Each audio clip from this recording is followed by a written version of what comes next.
चलो बेटा अंकल को पोएम सुनाओ। हाँ बेटे सुनाओ सुनाओ। नमस्ते अंकल।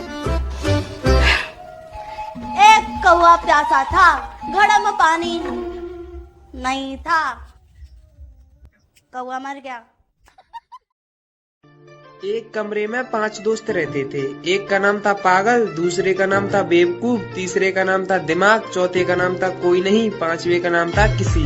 एक दिन कोई नहीं ने किसी को मार दिया। उस वक्त बेवकूफ बाथरूम में नहा रहा था और दिमाग घूमने के लिए गया था। तभी पागल पुलिस को फोन लगाता है, हेलो पुलिस, कोई नहीं ने किसी को मार दिया। तभी पुलिस वाला बोला, पागल है क्या? तो पागल बोला, हाँ मैं पागल हूँ सर। तो पुलिस वाला बोला, अरे बेवकूफ है क्या?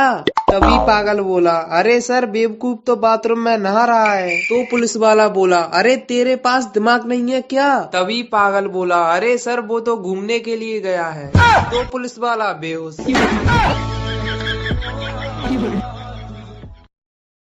माना ऑफ शोल्डर पहनेगी तो तेरा कंधा दिखेगा, पर जिसकी नजरें खराब होगी उसे तेरा जिस्म सूट में भी गंदा दिखेगा। तुम लड़की हो, तुम मेकअप करोगी तो गलत बन जाओगी। लोग क्या कहेंगे अगर ऐसे कपड़े पहनकर बाहर जाओगी? तुम्हें पता है इस दुनिया में सबसे सुंदर चीज एक नारी होती है, पर फिर वो हर गाली में शामिल क्यों होती है? और वैसे भी लड़कियां छोटे कपड़े पहनती है ताकि लड़कों की उन पर नजर जाए। मतलब अब तुम्हारी सोच की वजह से वो अपनी इच्छाएं भी भूल जाए। कोई बात नहीं, चलता है। छोटी सी बात घर वालों को पता चल जाए तो 1000 एक्सप्लेनेशन देने पड़ते हैं। माना घर से निकलेगी तो लोग तुझ पे इल्जाम लगाएंगे, पर जिस दिन कुछ बन गई तो ये 4 लोग कुछ नहीं बोल पाएंगे।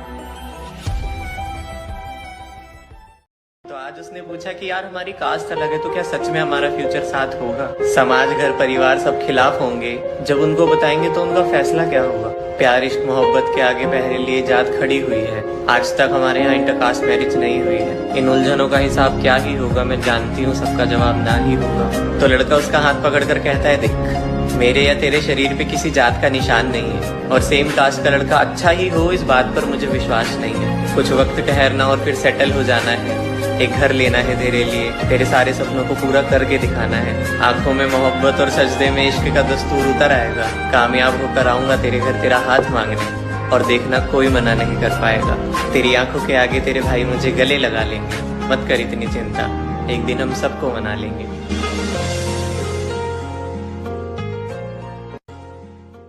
दोस्तों, एक लड़का एक लड़की से बेइंतहा मोहब्बत करता था, पर लड़की सिर्फ उसके पैसों से प्यार करती थी। लड़का घर से काफी पैसे चुरा लेता था लड़की को घुमाने के लिए। कुछ सालों तक ऐसा ही चलता रहा। अचानक लड़के के माँ को कुछ बड़ी बीमारी हो गई। घर में सब पैसे के मोहताज हो गए। हालात बिगड़ने के बाद भी पिता ने बेटे को कुछ नहीं बताया, सब राज ही रखा। एक दिन लड़की ने लड़के से एक आईफोन मांगा। लड़का घर आया और पिता से पैसे मांगने लगा। घर की हालत खराब थी, इसलिए पिता ने पैसे नहीं दिए। लड़के को लगा कि पिता झूठ बोल रहे हैं, इसलिए वह सुबह जल्दी उठा, देखा पिता सो रहे थे। उसने पिता के जेब से सारे पैसे चुरा लिए और बाजार जाकर एक आईफोन खरीद लिए। लेकिन बदकिस्मती से वह आईफोन उससे बीच रास्ते में ही गुम हो गया। इधर माँ की हालत बिगड़ने लगी, उधर जब लड़की ने देखा कि लड़का उसके लिए आईफोन नहीं लाया है तो लड़की उसे छोड़कर चली गई। लड़का थक हार जब शाम को घर आया तो देखा कि घर में बहुत भीड़ लगी थी, क्योंकि उसकी माँ अर्थी पर सोई थी। लड़का पागलों की तरह चिल्लाने लगा और कहने लगा, कोई तो बता दो इनकी मौत की वजह। इतने में लड़के के दोस्त वहाँ आए और उसे थाम लिया। दोस्तों ने बताया कि कुछ पैसे तुम्हारे पिता ने उधार लिए थे तुम्हारी माँ के इलाज के लिए, पर वह पैसे चोरी हो चुके थे। उन पैसे